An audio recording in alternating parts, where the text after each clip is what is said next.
SR-82 can be so dangerous, people call it the death trap. But that did not stop two men from turning it into a speedway and driving more than 100 miles an hour.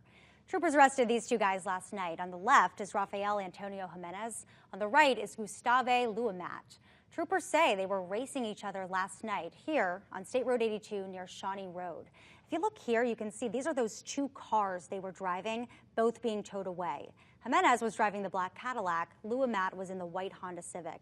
They have both bonded out of jail. Thankfully, that speeding did not lead to any crashes and nobody was hurt. Well, you are looking right now at video our very own Wake News anchor Corey Lazar sent from near downtown Fort Myers along Palm Beach Boulevard. This was around 3 o'clock this morning. I actually drove by this on my way to work. I saw officers, they had flashlights and canines out. And now we are just learning from the Fort Myers Police Department. This all started with a traffic stop on Edison Avenue. It was around 2:20 a.m. The driver fled, crashed right into a traffic light pole on 2nd and Fowler Streets. The driver and the passenger both ran away. Wake News reporter Camila Pereira tells us if anybody is in custody.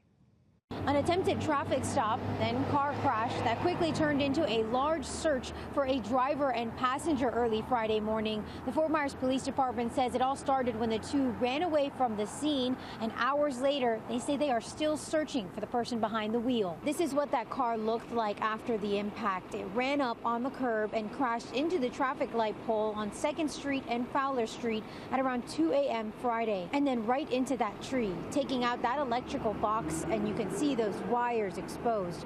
Extensive damage done to the front of the car with both airbags deployed. It's what the driver and passenger left behind on scene. Along with this, a traffic nightmare during rush hour as this car crash took out the traffic lights there for hours, causing some major backups early Friday morning. But by 11 a.m., those lights were back up and running. As for the search for the driver and passenger, this video is just a small part of that large search with the help of the Lee County Sheriff's Office.